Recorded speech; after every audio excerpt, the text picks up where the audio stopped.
नवंबर साल 2018 में खबर आती है कि चाइना ने अपना एक आर्टिफिशियल सूरज बना लिया है। ये खबर पूरे सोशल मीडिया साइट्स में आग की तरह फैलती है इस हेडलाइन के साथ कि चाइना ने अपना खुद का एक सूरज बना लिया है। लेकिन दोस्तों, क्या आपको ये बात अजीब सी नहीं लगती?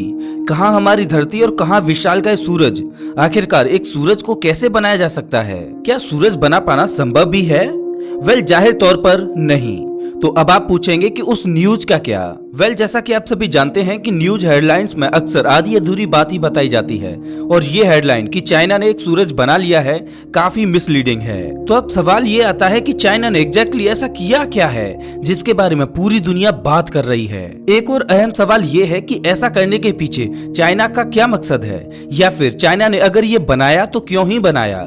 क्या चाइना ने ये सब किसी शैतानी मकसद से किया है? वेल, आज के इस वीडियो में आप चाइना द्वारा बनाए गए इस सूरज के बारे में सब कुछ जानने वाले हो।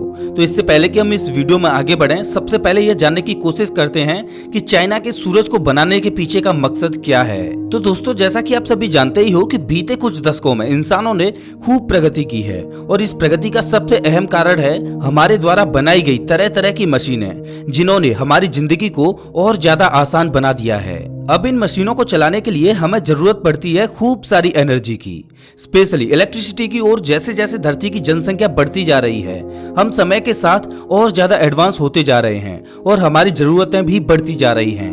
इन्हीं जरूरतों को पूरा करने के लिए हमें पहले के मुकाबले कहीं अधिक एनर्जी की जरूरत पड़ रही है। भविष्य में और ज्यादा डेवलपमेंट होने के बाद एनर्जी डिमांड्स आसमान छू रही होंगी। अब मौजूदा समय में हमारे पास एनर्जी प्राप्त करने के लिए एनर्जी के कई सारे सोर्सेज मौजूद हैं, जैसे कि हम कोल, नेचुरल गैस, फॉसिल फ्यूल व कुछ अन्य चीजों से एनर्जी जनरेट कर रहे हैं। लेकिन इन सारे सोर्सेज के साथ सबसे बड़ी दिक्कत ये है कि एनर्जी के ये सोर्सेज एनर्जी देने के साथ साथ पॉल्यूटेंट सब्सटेंस भी रिलीज करते हैं जो हमारे वातावरण को दूषित करते हैं। साथ ही इनके रिसोर्सेज लिमिटेड भी हैं। बेसिकली आज हमारे पास एनर्जी प्रोड्यूस करने के अधिकांश जो सोर्सेज हैं वे सभी क्लीन एनर्जी सोर्सेज नहीं हैं।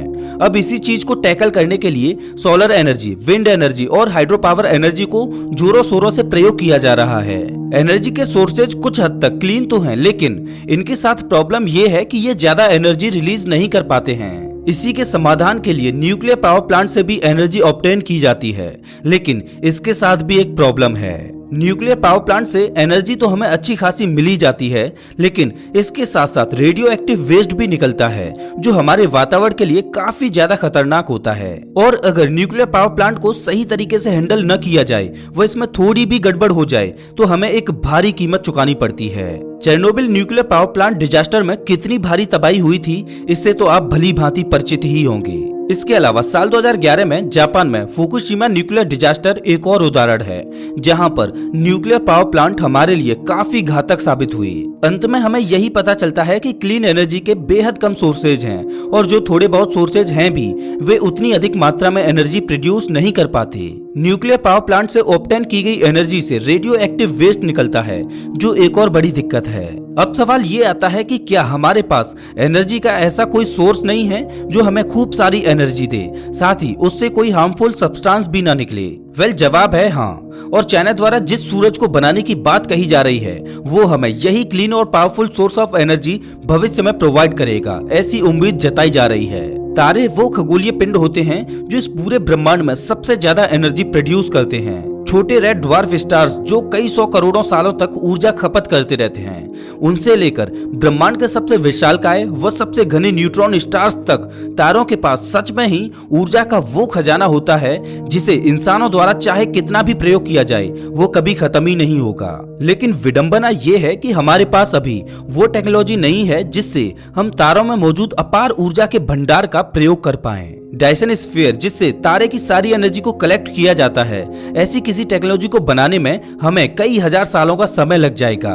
ऐसे में कैसा रहेगा अगर हम धरती को छोड़े बिना एक तारे की सारी एनर्जी को हार्नेस कर पाएं? कैसा रहेगा अगर हम धरती पर ही तारों की रचना कर पाएं? और चाइना द्वारा बनाए गए उस सूरज का क्या? आइए जानते हैं चाइना ने एग्जैक्टली क्या किया है। तो 2018 में ही ये खबर फैली थी कि चाइना ने आर्टिफिशियल सूरज बना लिया है। लेकिन दोस्तों, ये कोई ऐसा सूरज नहीं है जिसे स्पेस में लॉन्च किया जाएगा, या फिर ऐसा भी नहीं है कि चाइना ने सूरज जैसा ही कोई छोटा सा तारा बना लिया हो। चाइना ने दरअसल एक न्यूक्लियर रिएक्टर के अंदर एक्सपेरिमेंट किया है।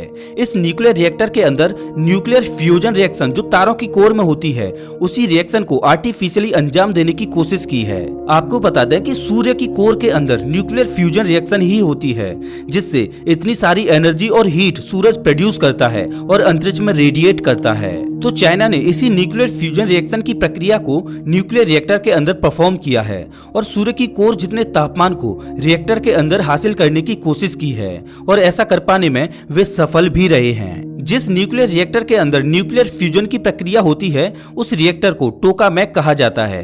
अब आइए ये जानने की कोशिश करते हैं कि टोकामेक कैसे काम करता है। टोकामेक एक स्पेशल प्रकार का यंत्र होता है जो सुपर हीटेड प्लाज्मा को एक डोनट के आकार में नियंत्रित करके रखता है, कुछ इस तरीके से कि ये प्लाज्मा टोकामेक के कंटेनर या किसी अन्य चीज के संपर्क में ना आ पाए, और ऐसा वो कर पाता है शक्तिशाली चुंबकीय क्षेत्र का प्रयोग करके। चाइना ने जिस टोकामेक का इस्तेमाल किया है उसका नाम है एक्सपेरिमेंटल एडवांस्ड सुपर कंडक्टिंग टोकामेक, जिसे शॉर्ट फॉर्म में ईस्ट भी कहा जाता है। चाइना द्वारा बनाया गया ये टोकामेक अब तक का सबसे शक्तिशाली टोकामेक है।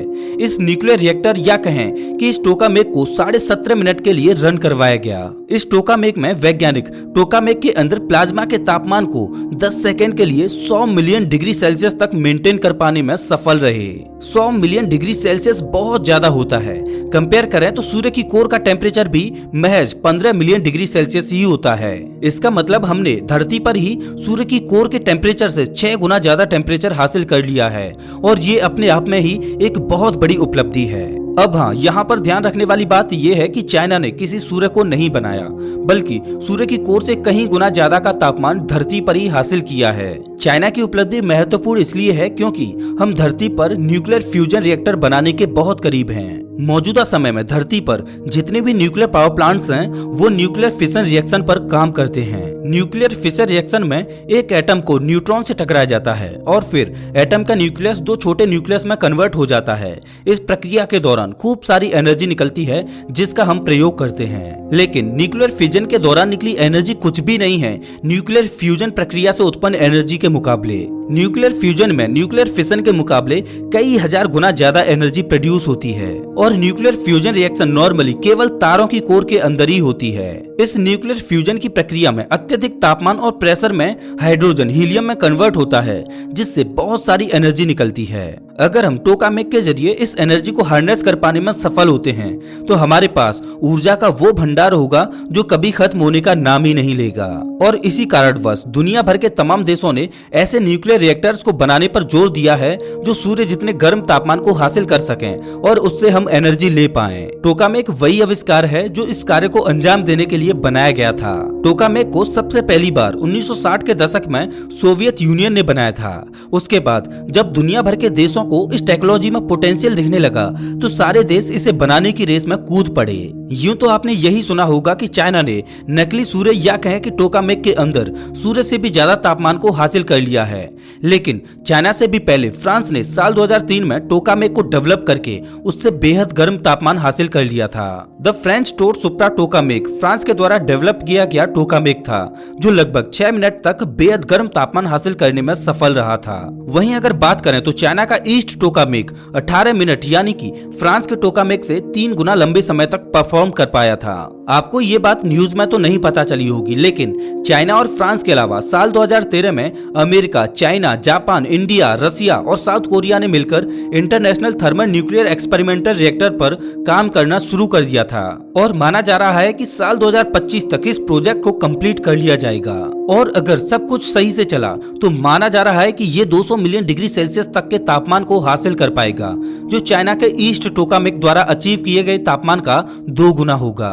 अब दोस्तों, मौजूदा समय में टोकामेक के साथ एक बहुत बड़ी दिक्कत है जिसे वैज्ञानिकों को भविष्य में सॉल्व करना ही पड़ेगा, नहीं तो ये टेक्नोलॉजी किसी काम की नहीं रहेगी। दरअसल टोकामेक्स उतनी एनर्जी को जनरेट ही नहीं कर पाते जितनी एनर्जी इनको रन करवाने के लिए चाहिए होती है। इससे कुछ ऐसे समझिए कि सूर्य की कोर जितने तापमान को मेंटेन करके रख पाने के लिए जितनी एनर्जी टोकामेक्स में डाली जाती है, उतनी एनर्जी वे प्रोड्यूस ही नहीं कर पाते। इसका मतलब फिलहाल के लिए टोकामेक को एनर्जी का सोर्स नहीं कहा जा सकता है। चाइना अपने न्यूक्लियर रिएक्टर ईस्ट के द्वारा इसी समस्या को सॉल्व करने की कोशिश कर रहा है, और अगर भविष्य में हम टोकामेक के जरिए सच में एनर्जी प्रोड्यूस करने के साथ साथ इसे एक पावर सोर्स बना लेते हैं तो ये हमारी एनर्जी की सारी डिमांड्स को फुलफिल कर देगा और हमें भविष्य में कभी भी एनर्जी क्राइसिस से नहीं जूझना पड़ेगा। तो दोस्तों उम्मीद करते हैं कि आज की इस वीडियो को देखने के बाद आपको चाइना द्वारा बनाए गए सूरज की पूरी सच्चाई का पता चल गया होगा। अगर आपको ये वीडियो अच्छा लगा हो तो इसे लाइक करें और ऐसे ही वीडियोज के लिए चैनल को सब्सक्राइब करें, साथ ही बेल आइकन दबाएं।